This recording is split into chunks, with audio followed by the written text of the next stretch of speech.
美国总统大选首场辩论会，拜登、川普2度对决，鹿死谁手？锁定 TVBS 56频道。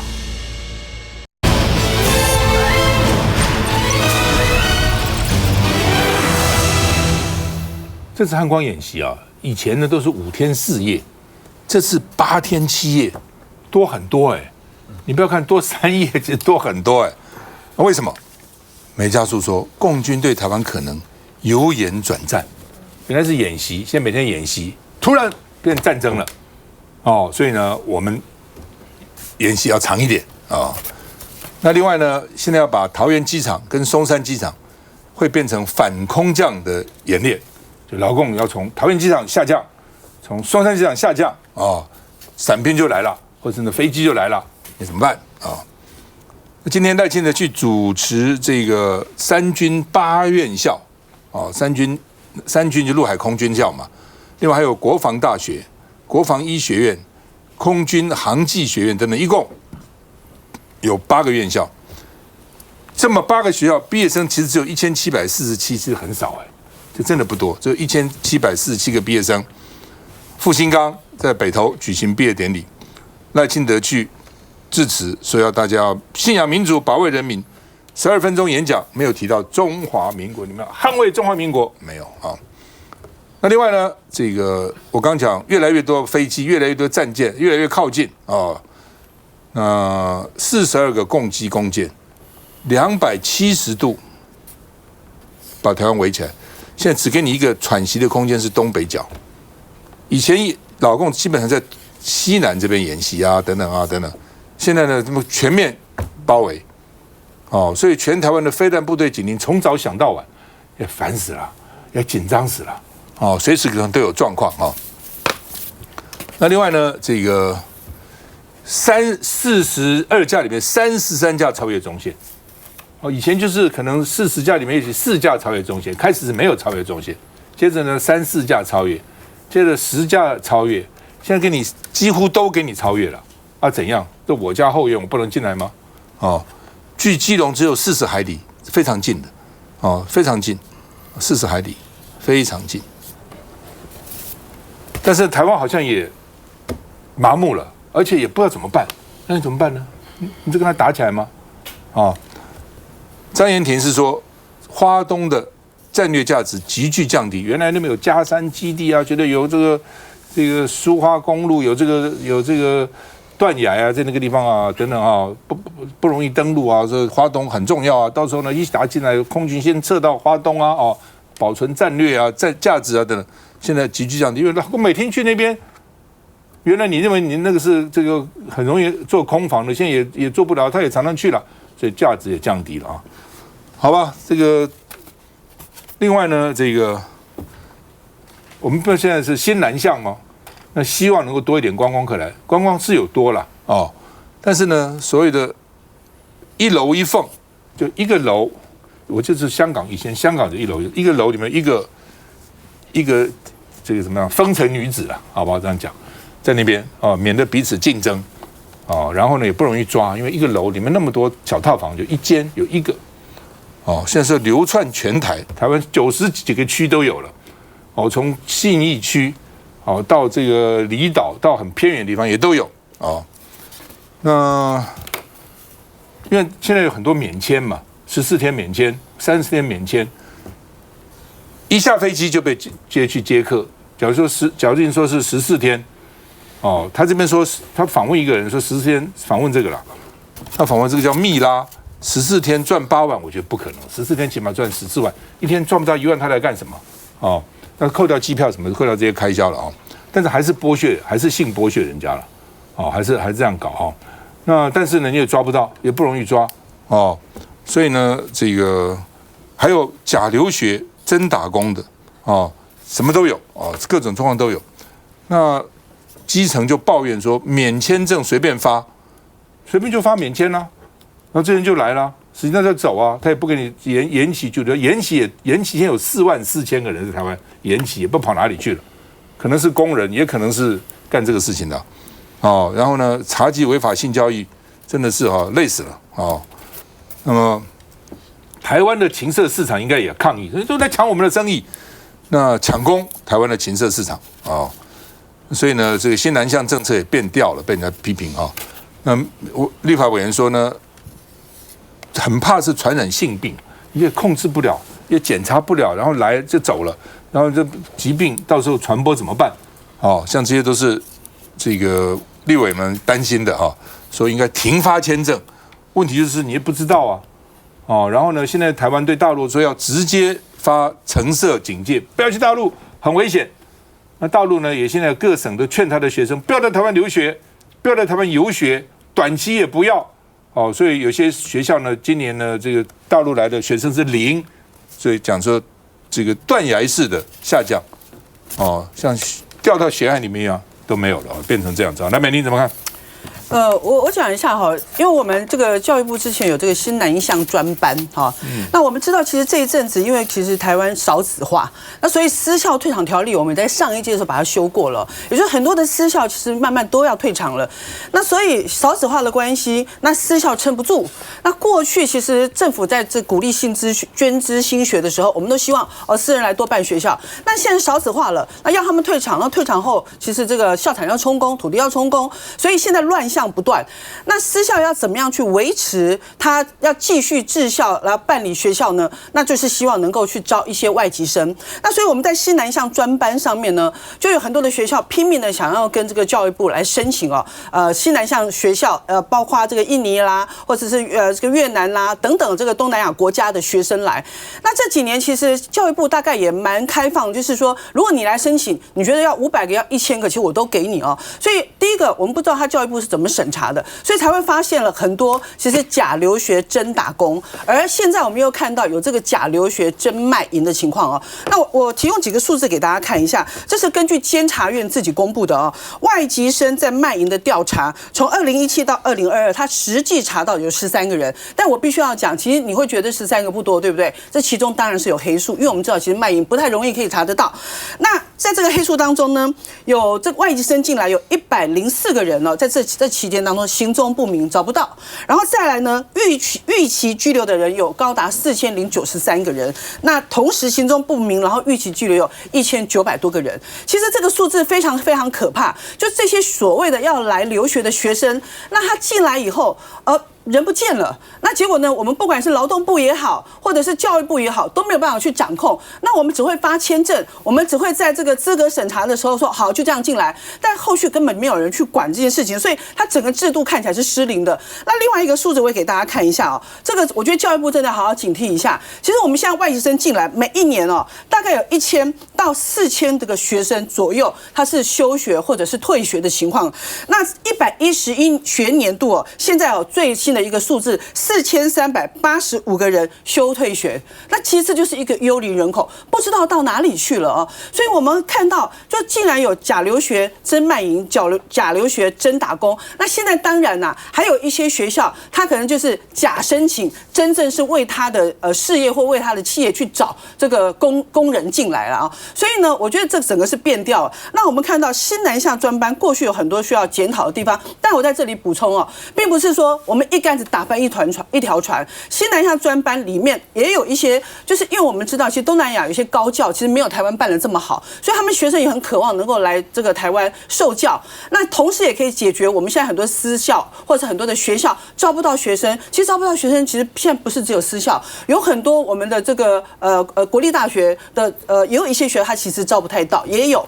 所以呢，我们要解决这私校这个招生不足的原因了，所以让他来。那现在新南向出了这样的一个问题，那教育部现在还要推动一个叫做新型专班、产业人才教育专班。那它这个专班呢，又是要在这个东南亚地区，包括印尼、菲律宾、越南来有10个基地，又要开始来招这些学生所以我们来看新南向政策一直在做，不管观光也好，这个留学也好，我们看似是要解决我们观光面临的问题，看似要解决这个少子化私校退场的问题那但是呢，如果我们把关没有做好，签证随便发，然后或者是我们资格审查不严谨，那甚至后来出了问题了，那每一个部会互相去推诿，没有人可以解决问题。结果后来是我们既没有解决这个私校的这个少子化的问题，也没有解决观光我们这个目前的窘境，那反而带来很多的社会问题而且最后我要讲，我们现在一直说要西南向，西南向，在少子化学校的部分，是因为我们过去的主力都是在陆生，可是现在陆生不来了。哦，那当然，过去蔡英文也说我没有啊，我们一直说我们要开放陆生来啊。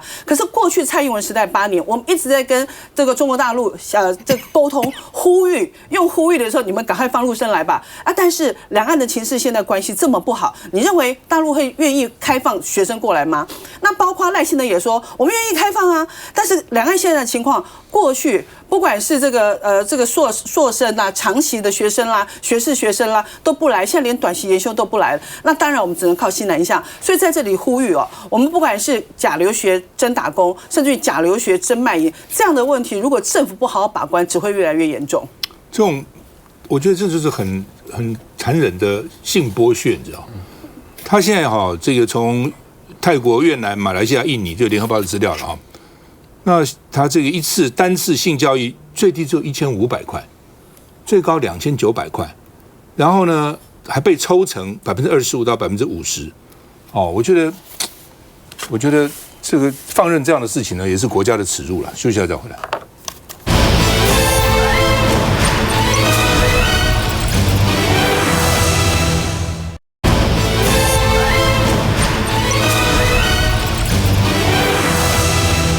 好吧，我们驻美代表于大雷到底怎样啊？连续炒了3天新闻了。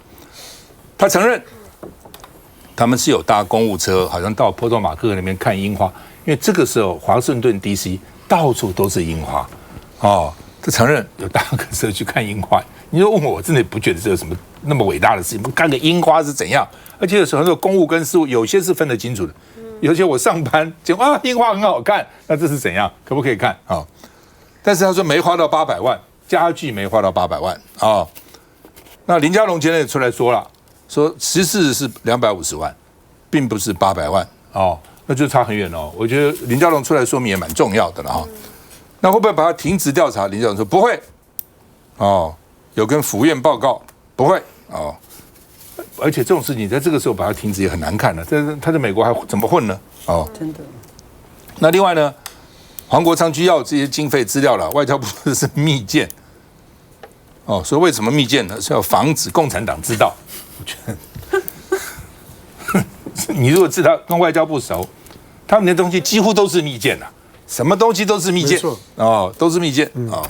那他是希望买一个 Cadillac 休旅车370万，他说奇怪，以前没有，他现在流行，在驻华盛顿的大官呐，哦，然后呢大使啊、国会议员很多都开 Cadillac 休旅车。所以他们也希望有休旅车，说我们招待贵宾，我们也不输人家，对不对？输人不输阵呐，哈！外交部说太贵，而且排气量过大，哦，不符合环保，所以说拒绝他，哦。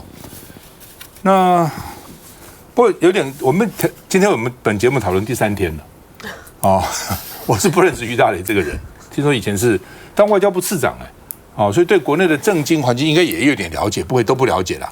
那一路在拉丁美洲那个地方哦，做过很多国的这个大使啦等等。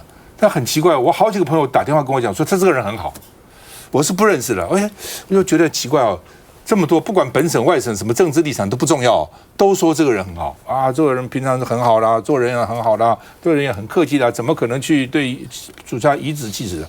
所以我不知道哦，但是至少认识他的不少人说他不错哦，所以显然在朋友圈他的这个声望他的这个人缘还可以的啊。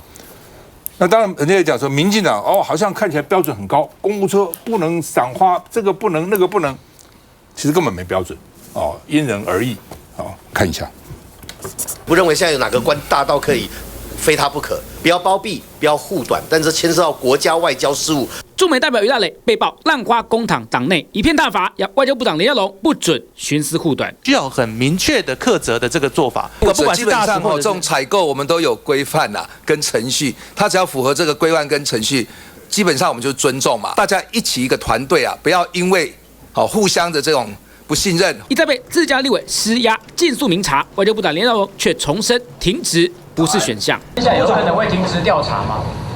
不会，我跟于大使我们都有联系，他们在华府是在很高度压力之下，那每一天都像在打仗一样，好，我们要给他最大的支持。有别府院态度一致，要求彻查于大雷的采购数字。林佳龙坚持半点后盾，不愿落井下石，而且爆料数字并非属实。外界有提到说将近800万哈，那这数字是错的。上半年整个我们代表处跟官邸所有的采购大概就是250万元的台币。好，那有一些也不是用在于大使的这个官邸，强调于大雷采购符合规定，金额也与爆料内容有差距。不过除了采购明细有问题，于大雷还被指控搭乘公务车赏樱。我没有去看过樱花，但是是在市区，就这样子。但您用的是公务车吗？是用公务车去看樱花，对，就在市区，但是就载了一程。看来就算部长想帮缓颊，也已骑虎难下。原来萧美琴要回来选副总统，我们要派一个新的代表去的。那美国不同意，我们要推荐的人，据说是吴钊燮，不知道真的假的。美国太不够意思了，我们外交部长去的不可以啊。那不管了，据说也不知道真的假，反正就是派了他从拉丁美洲临危受命拉到美国去，变成这样了。来，美玲。我觉得这件事情是这样看啦，因为今天刚好我知道我们讨论这一题嘛，哈，所以那我也就是大概打探一下在外交圈子里面，就是说，这个于大雷这个人是一个怎么样的人？那我问到的一些大家都说他其实是一个还算在外交上非常专业，然后对待人也蛮好，好像没有听到任何的负评哦，所以还蛮奇怪的哦。但是我是要用几个层面去看这件事情哦，就说我们现在在驻美的代表是何等重要的一个位置啊。那如果今天这个事情弄得这样子沸沸扬扬，然后我觉得也非常的不好看，我很怀疑哦，他有办法继续做下去吗？就说我们国人怎么看待他，美国怎么看待他，他自己底下要带领这个相关外使馆的同仁怎么去带哦，所以我想这个后续我认为啦，外交部应该是这样子哦，就如果今天是一个什么800万买东西这件事情哦，其实不难查呀，你到底有没有违法，这是重点哈，就是说如果他今天在采购上他是没有违法的，那何以这件事情会透过周刊这么多天拼命的去报道，那如果这是有违法的，该查就查，该办就办嘛哦。那不过有一个比较特别的地方啦，就是说当然我们也在讨论说，外交部有很多的时候，他的这个资料都是密件哦。不过呢，黄国昌说要去看一看，说这一次在讲说你买了这个，买了那个，买了咖啡机，买了沙发，买了床嘛哦。他说那你是不是有一些这个资料可以给我们看？那他也是密件，所以我们大家就在讲说，因为他说外交部提说，如果这个资料出来以后，可能会让中共什么打压我们啦，然后会这个有国防的这个危机啦等等。其实，在这一件事情上还看不太出来，到底为什么买个咖啡机跟沙发，这个会造成中共的打压哦。不过我想哦，整件事情哦，我觉得真的要赶快落幕，因为这个是真的是国家的门面，国家的事情。那又这个不管是我们的国家跟这个美国，一定都非常重视这件事情。那该查就要赶快查，否则现在大家都在讲说，这个就是一个民进党内的人事斗争。那因为派系斗争、人事斗争，所以呢，才会造成今天这个样子哦。那我们过去看到，其实民进党常常在很多的时候，他们是狼群作战。他在他的作战过程当中，没有是非，没有黑白。你是不是我的同路人，我就决定要不要护你；如果不是我的同路人，我就决定让整个来攻你。那这件事情上面好怪哦，怎么没有半个人出来去为这个大使来讲话？所以我们来看一看，如果他有一天他下来了，那补上去的人是什么人？也许就可以略知一二了。他等于是职业外交官系统出身的，因为已经好长一段时间，重要的国家都不是职业外交官，都是政治酬庸，所以他是职业外交官。那这时候跟这个政治从业的集团会不会有一点彼此这个看不顺眼或者要把他拉下来？湘伦怎么看？这么小的事情，我们把它看得这么小就没有意思了。我若是于大雷，我就开始打包了，就是驻美代表这位置多么重要。我们的总统是一个台独总统，他的儿子孙子都在美国。所有对外关系里面最重要的就是驻美的那个位置，否则之前也不会是萧美琴。我若是于大雷，我会先想就是说，我通天吗？今天的副总统、总统信任我吗？他真的有重要的台美之间的重要的情报交换或者意见表达的时候，会透过我于大雷吗？不会。我于大雷有代表性吗？我不会，我坐在那边干嘛？赖清德上来之后，520，你看到的就是反正内阁都换了嘛，接下去公营事业慢慢也都会动，驻外的还没有动哦，驻外的要动了。于大雷本来就是连临危受命都谈不上，就是萧美琴要回来了嘛，所以短时间之内要塞一个人在那里，那把于大雷放在那边。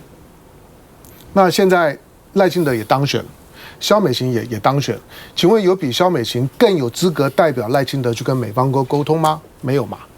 那你于大雷跟萧美琴什么关系？跟赖清德什么关系？自己掂自己的斤两。我那时候于大雷，我不认识他，虽然外交部我认识人不少，是不是好人，是不是很烂，那都不重要。重要的是你在驻美代表的那个位置上面，你是不是一个今天台独总统信得过的人？重要的是你会透过你传达的，你能够代表在台湾的，就是说呢，台独政府发言的，这至关重要。你不要以为每个人都可以是李大为，李大为我认识很久，可以在国民党、在民进党里面当长乐工，当到每个位置都可以做，最后海基会董事长也可以做，那个要有天大的本事，可以跟各种人玩弄。我叫你叫到陆委会可以，我叫你到国安会可以，我叫你到外交部可以，我叫你到海基会董事长可以，什么都可以，蓝的可以，绿的可以。不是每个人都是李大为，于大雷你搞错了。你在台湾的涉外系统里面，你没有李大为的那种的力量跟分量。李大为是个特殊的情况，那是在蔡英文的时候还勉强需要这样的人。今天蔡英文跟赖清德在用人上会有很大的不同。我们刚刚讲就是说汉光演习也是一样，汉光演习40号的演习，第一个就是叫汉光不会尴尬嘛？我觉得就直接就叫台光演习就好了。汉光演习那个汉是很敏感的。今年的汉光演习只有一个意义，就是它是第一次一个台独总统跟一个台独国防部长要指挥的军演。这样你会说，那蔡英文时候呢？请问蔡英文时候，不管那个叫做邱国正的部长，或者是那个之前的那部长，那道事部部长，对，冯世宽部长。冯世宽部长或者是邱国正部长，他们可都是非常坚定的中华民国派。他们管你民进党谁在当权的时候呢，在立法院的备询的时候，他的中华民国的国军的黄埔的系统的背景，他可从来没有一天松口过。今天的国防部长不是啊，今天的国防部长是绝对不会呢再发出像是冯世宽或者像是邱国正那样的声音，所以在处理两岸问题的时候，已经是国与国之间的军事对抗问题。今年的汉光演习只有一个意义，就是检视在这样子的一个台独总统跟台独部长指挥的情况之下，台军能不能够为台独而战？只要能够达到这个目的，其他的呢就没有这么重要。接下来再回来，过2分钟。